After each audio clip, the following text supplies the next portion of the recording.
All the units that we've been following are staking out known drug dealers and watching the action. But they're not arresting the dealers.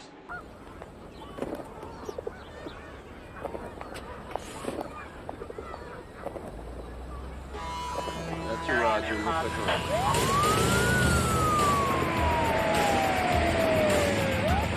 Don't move, miss. Get up against the car, please. They're arresting the fine, elegant, upstanding, middle management yuppies who constitute the dealer's main market. Yuppies are young urban professionals, sometimes it's listed as young upwardly mobile professionals, were a phenomenon of the 80s. These people lived for material excess, especially status symbols like the right kind of car, right kind of suit, right career path, but mostly the money was a tool in the service of what we just saw. These are the folks that gave us the me generation of the 90s and all the rest. Loads of ladies in jewelry and gentlemen in fine suits are adding handcuffs to their ensembles. Funny how different they react when you arrest someone like Patty Spence as opposed to when you arrest them. I thought your job was arresting criminals. That's what they're doing, dude. You are the criminal here. For better or for worse, buying cocaine like that is illegal and comes with penalties. We were just ramping up the so-called war on drugs, a seemingly great idea that accomplished nothing except to enrich a bunch of foreign drug cartels and needlessly ruin thousands of lives. But that part hasn't happened yet. Right now, we're riding the wave of high morality that says, we're gonna rid our country of this horrible scourge. Not if this guy has anything to say about it. You see this white collar, I'm easy to spot. I'm into the powder, but I don't do a lot. It's not like I'm homeless or strung out on crack. With the taxes I pay, you should cut me some slack. Everybody knows if you can afford $1,000 suit and a nice roof over your head, that makes you better than those crackheads who live on the street, so you should be allowed to do drugs if you want. That's different, right? Don't mess with my pursuit of happiness. It's un-American. I wanna be the man. Don't mess with my pursuit of happiness. I've got the plastic. I'm A-OK. Just write your ticket, fax it to my CPA. Money puts me above the law, don't you know? After all, I have a fax machine. Don't mess with my pursuit of happiness. Dealers dealing, buyers buy. Black and white, wrong or right, we all get high. Okay, he's not wrong about that. We know dolphins like to bite pufferfish to get a buzz, and other creatures do similar things to get high. As my daughter Namio puts it, all God's creatures love to get stoned. But he's wrong about the difference between him and the junkie who's got nothing to lose. There is a difference because this guy not only has the social situation to avoid drug use just as easily as not, he has the wherewithal to help that junkie get clean and start a new life. He's just too selfish to care. He considers that junkie a tad less than human. So yes, the difference is that he's a bigger criminal because he's not feeding an addiction that has him by the throat. He's indulging himself. The junkie breaks a local law. This guy commits crimes against that junkie's humanity. Then there are the ones like this. Is this you, Cassandra Margolis? Is there a space on that form that says who a person works for? Because I think you ought to fill that in first. I think you geniuses ought to know that you have arrested the personal assistant of Richard N. Culhane, Councilman Culhane. I have connections, so I'm above the law. Spoiler, she's right. Next thing the chief knows, this councilman is threatening to cut the police budget if they don't let his little personal assistant off the hook. That'll happen later. The chief will cave in, and nobody will be happy except the councilman and his favorite adultery. It sort of happens quickly, so I'm not going to spend any time on it. We all know it happens. No sense shoving it in our faces. Officer Quinn. Yes, Captain? I've done some thinking about Patty Spence. What about her? I've decided to see about getting her paroled into a rehab program. There's one in Inglewood for battered women and women with drug problems, and they'd let Patty keep her baby. She's assuming a judge will let her have her baby back. That's going to depend on which judge she gets and how upset that judge is about a woman selling her baby for drugs. Right now, I don't see the odds going in Patty's favor. You mind if I ask you what changed your mind? I made the mistake of running the whole thing by my wife last night, and she sided with you.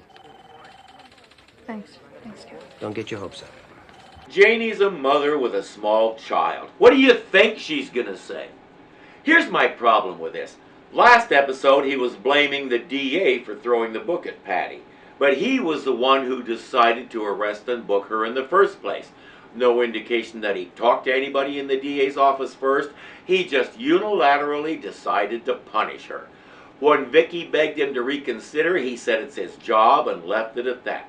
So which is it, Hollander? Did you just decide to be a hard-nose? Did the DA put you up to it? Or is it just the job?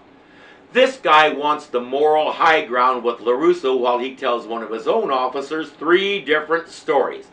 And then he gets busted by his own boss. Not Chief Kendrick, the real one. Now we meet Stacy Kane, an actress who used to be on a soap opera in New York but now lives in L.A. While she was in New York, she picked up a stalker. She had him arrested and got a restraining order, but now he's here in California and the restraining order is only good in New York. The only problem, he hasn't made any overt threats. He just writes her letters and sends her weird gifts, like this one. He sent me a vial of blood.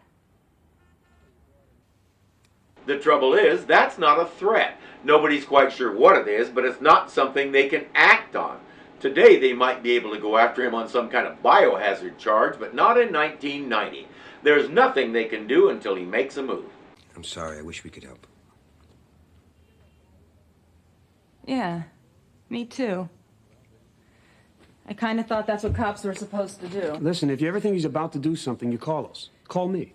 A day does not go by where I don't think he's going to do something.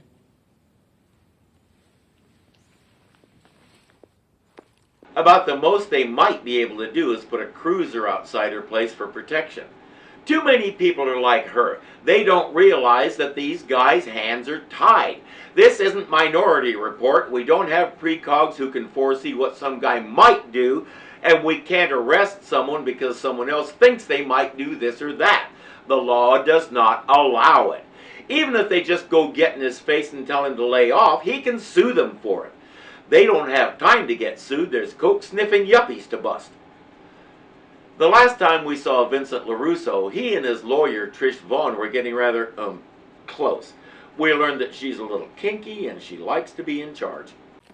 Want to get some dinner? Can't. Too much work. Come on, you gotta eat. Thing is, Vincent also likes to be in charge. Vincent, now that you're not drawing a paycheck from the department, how do you intend to support yourself? Well, I don't know. I figured I'd marry you for your money. The reason I ask is that we represent a private security firm, and they're doing an important political fundraiser Saturday afternoon at the Pollock Estate in Beverly Hills. I took the liberty of suggesting you for a job. He throws a fit, but she says, look at your situation. You can't even carry a gun at the moment. The only reason these guys are considering you is as a personal favor to me. He doesn't have an answer for that. Trish, don't let you and me sleep alone tonight. What do you say? We went to bed once, Vincent.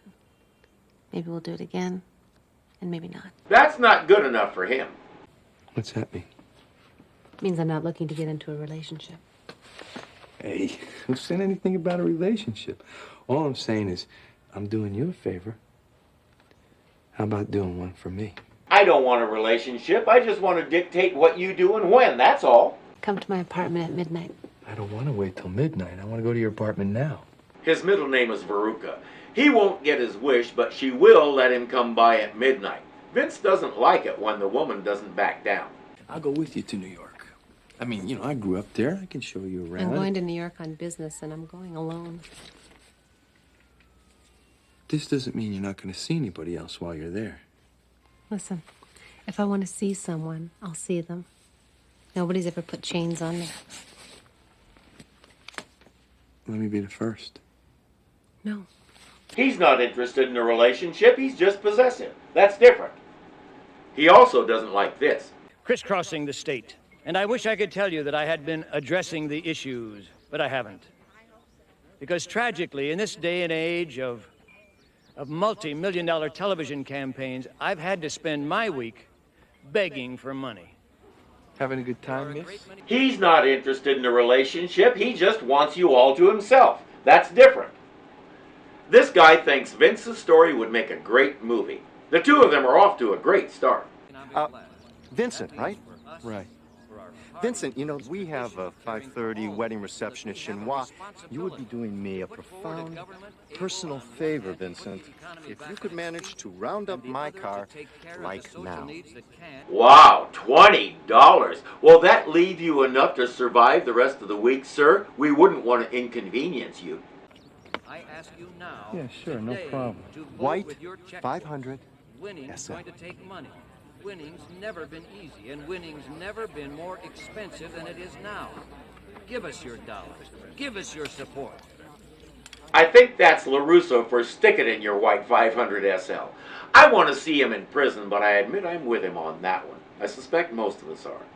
The guy who was talking is running for governor. His speech is about to get a lot more interesting. Dear constituents, dames and gentlemen, welcome to the campaign trail, where statesmanship's reduced to shaking you down. Oh yeah, well it takes a mountain of green just to move that kind of machine. Oh, money makes the wheels go round. That's it. I would have liked to hear more of that one, but that's all we get. I feel a little short-changed.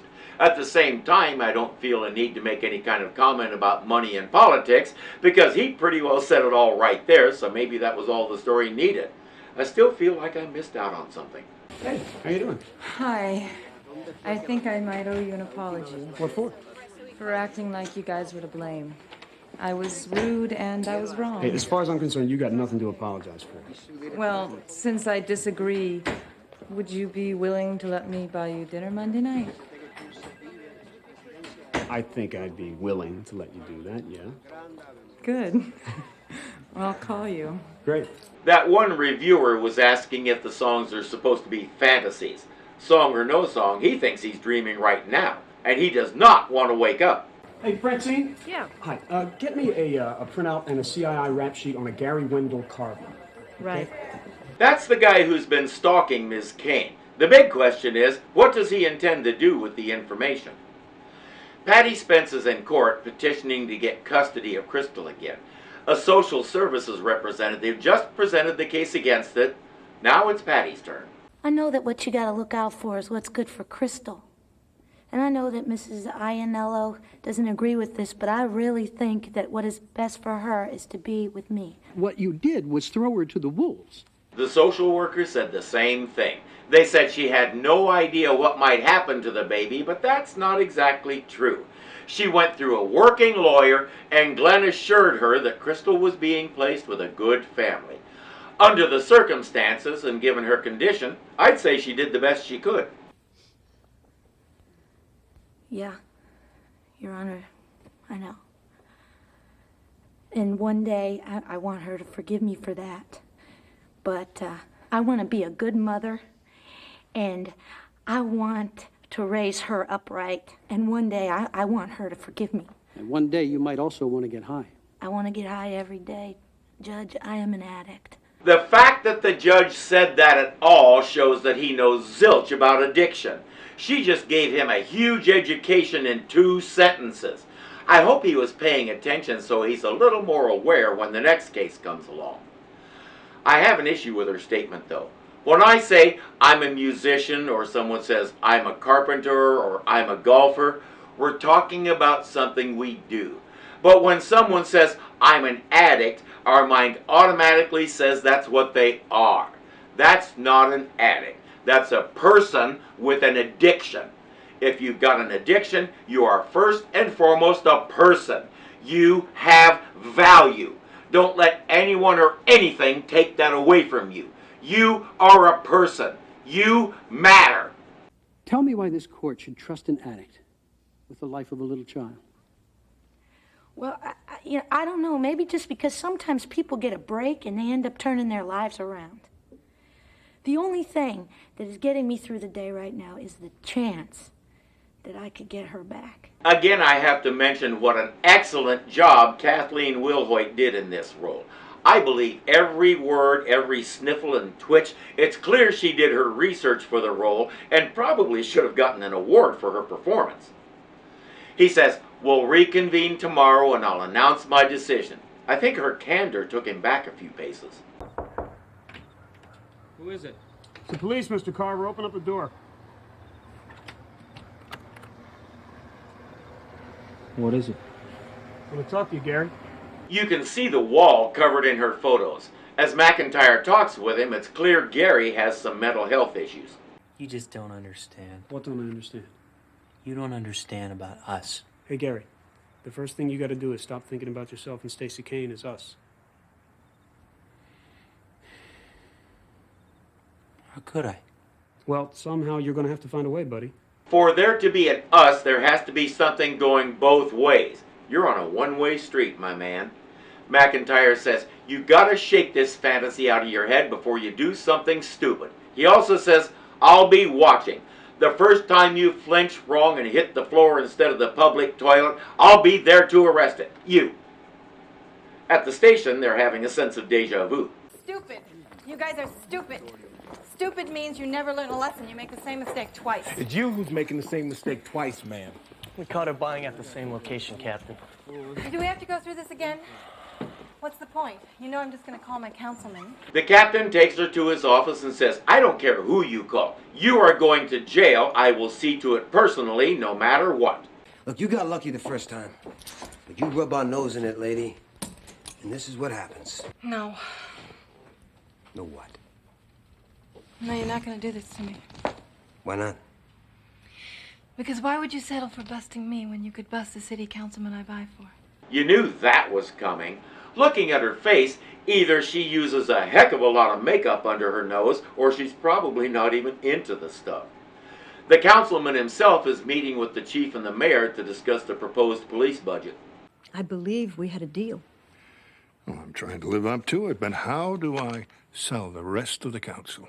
That's your problem. But the clock's ticking, Councilman. I want your full support on this. The way this thing stands, that's asking a lot. He thinks he has him over a barrel. He's the not-so-rare type who thinks he can say anything and then go back on it later. Mostly because he usually can. Well, it's my understanding you're getting a lot.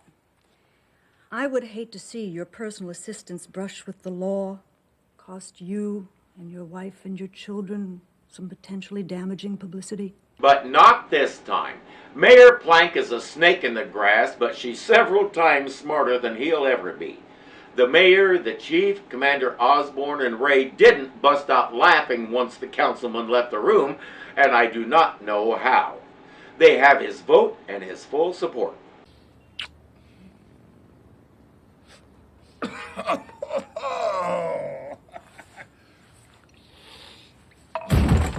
Freeze! Hold it. Nobody move.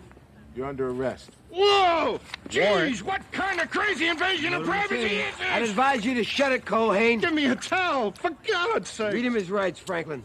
Or not. By the time the vote comes up, he'll be busy with other things. Let's get this part out of the way. How the hell could you bust Culhane? Because they were rubbing our noses in it. I understand deals. I make them myself, but there's a limit. Now, you give me the finger once, I'll look the other way, but not twice. Damn it! Now, if you want my badge, that's fine, because if I can't be a real cop, then what's the point anyway?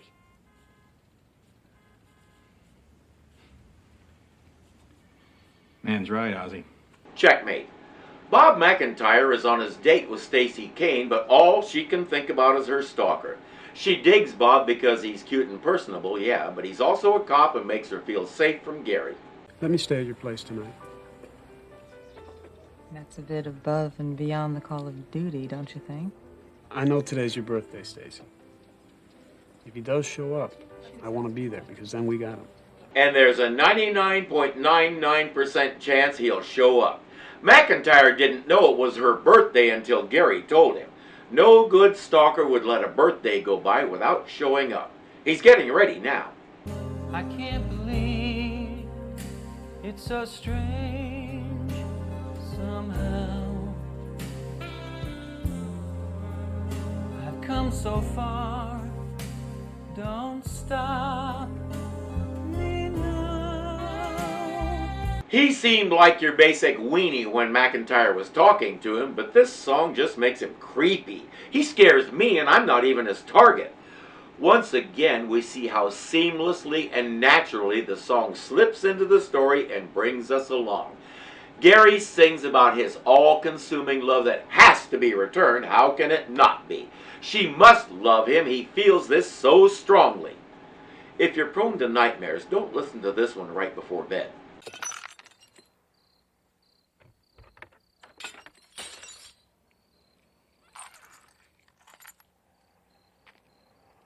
It never seems to occur to these guys that if she really loved you, you'd be using the door. McIntyre is right there and tells him, drop the flowers, you're under arrest. They're for Stacy. Put him down. I love her.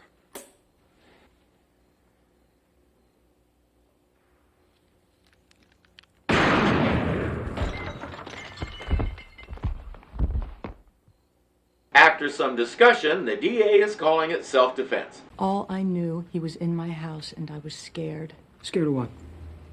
I was standing right there. He was under arrest. For what? Breaking and entering? How long could you have put him away for that? Maybe 1, maybe 2 years? And then he gets out and I have to go through this all again? Nuh-uh. Mm-mm. So, you set me up hoping I'd kill him, and then when I didn't, you killed him yourself. It wasn't like that. Yes, it was.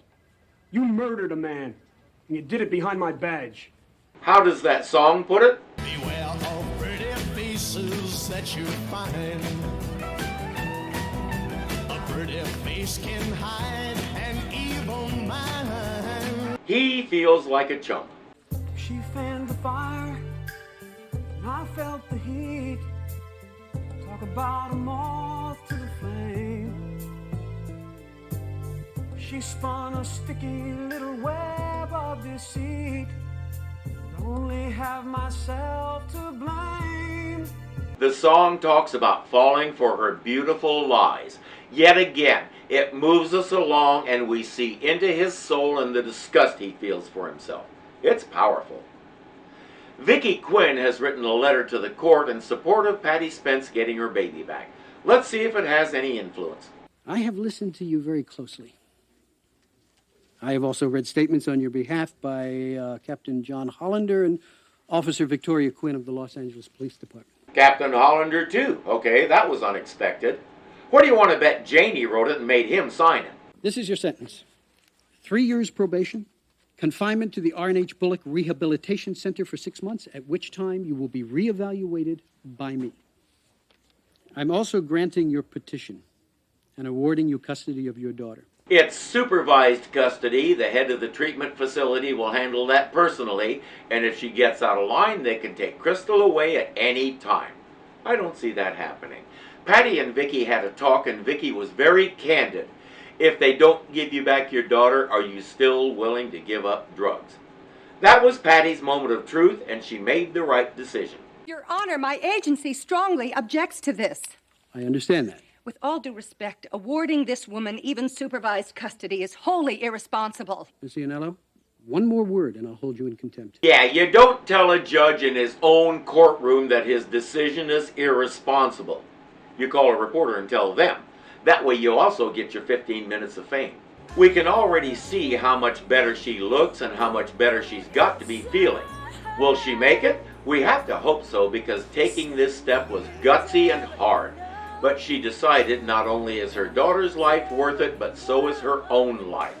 That was when the turning point happened, when she realized she's more than a crack addict. She's a person who can have a decent life. They're both on their way to new and better things, and we won't find out what they are. That's the last we'll see of Patty Spence.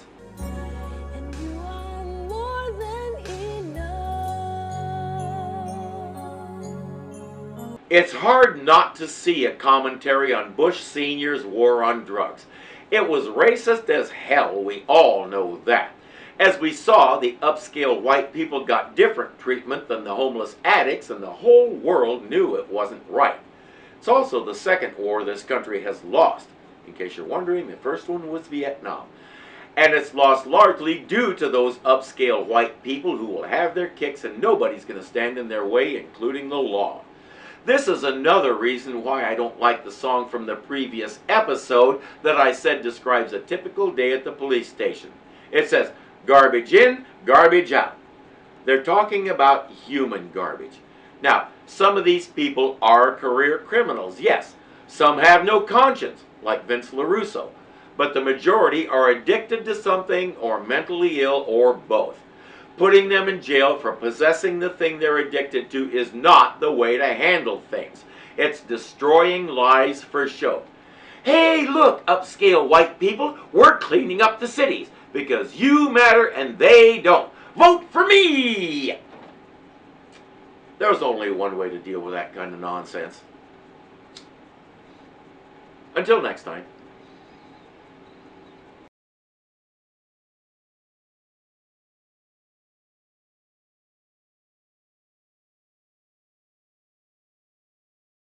Too many people are like her. They don't realize that these guys' hands are tied.